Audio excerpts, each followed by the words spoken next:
New for you this morning at 5:30, an Albuquerque police officer was rear-ended by what looks like a drunk driver in the middle of the night. That is according to police at the scene of this crash. It happened before 4 this morning. Take a look. That's what happened to the cruiser. Crash is at Osuna and Pan American Northeast. Thank goodness no one was hurt in the crash. However, the driver, we were told a woman who hit the cop car, was taken into custody at the scene. We are following the developments coming out of Santa Fe regarding the same-sex marriage debate in the state. The arguments have been made, and now the decision is in the hands of the New Mexico Supreme Court. And as you can imagine, there were some tense moments as 5 justices heard arguments on whether same-sex marriage should be legal all across New Mexico. Large crowds showed up in Santa Fe yesterday as each side was given 1 hour to present its case to the high court. The attorney representing 6 same-sex couples argued because the marriage statute is vague, it would be discrimination to not allow same-sex couples to wed. One justice asked why the court should be deciding on this issue in the first place. Why is this a question of constitutional interpretation, which is our responsibility, as opposed to a social policy issue that is the responsibility of the legislature?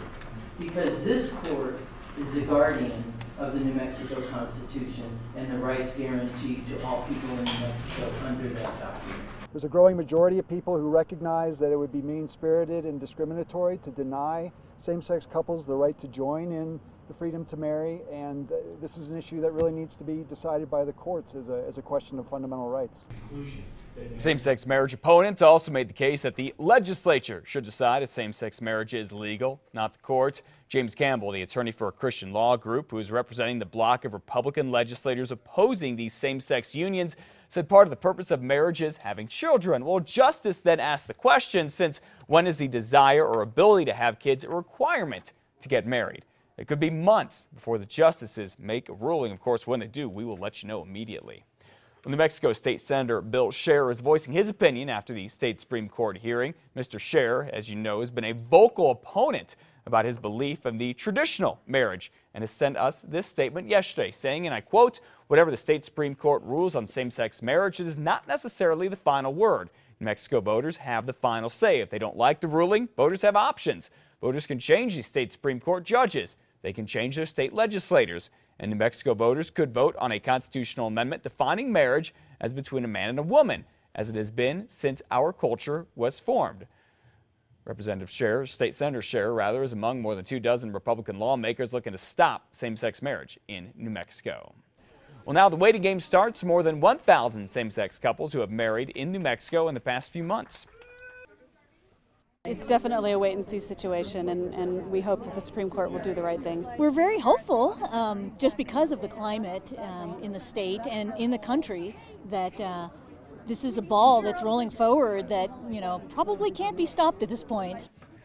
Even if the justices declare that gay marriage is illegal, a law professor with UNM tells us that the marriage licenses already issued would probably still be valid, and that could lead to a whole new court case.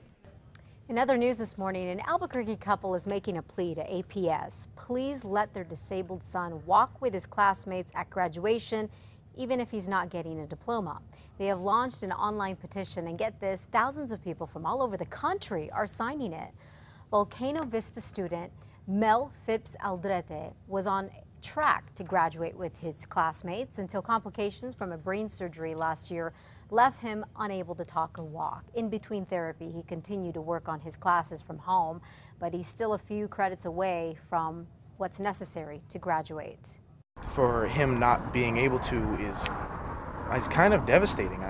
So I feel like it would really be a great thing if he could walk.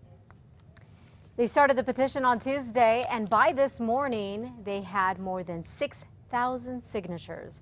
APS told us that they are discussing options with the family. We wish them the best either way. Either way, exactly. Time right now is 5:35. Well, it is a place many Bernalillo County residents flock to for fitness, art classes, tutoring, and much more. But question, what would make the Paradise Hills Community Center even better? That's what you can help answer today and tomorrow. Our Samantha McDonald is live at the Community Center out west in Albuquerque. Good morning, Sam. Good morning, Matt and Elizabeth. Well, we don't know what changes will happen here just yet, but We will have a chance to hear all of the ideas from residents today and Friday. Some of those ideas include a second gym and a fitness center. Visitors we talked to say they'd like better air conditioning in the gymnasium, better meeting rooms, and Wi-Fi throughout the building. Some visitors who say they have a lot of time during the day, especially those that are retired or have young children, say they want more fitness classes and other scheduled activities would be a welcome addition. I love the Zumba classes, and I love that they're in the morning. If they added some more things, that would be great, like weight strengthening classes or something. That would be super. So whether you agree with those ideas or have some of your own, you're invited to share those thoughts today, 8 a.m. to 6 p.m. Back to you guys. All right, thank you very much, Sam. And once again, if you miss out today, don't worry, the meeting's going to go on tomorrow as well. Then the commissioners say they're going to have a final presentation that is going to go on Friday night. Also happening now, we are learning more about 2 people who are currently missing in New Mexico. Searchers are continuing their search in northern and the western parts of the state. The Search and Rescue Council says that the Civil Air Patrol is being brought in to help find 43-year-old Stephen Lockhart, who became separated from fellow hikers in the Gila Forest. Authorities are also looking for Edward Ned Labhavaradi, who went missing near the Colorado state line. Of course, we'll keep you posted on how the search and rescue is going.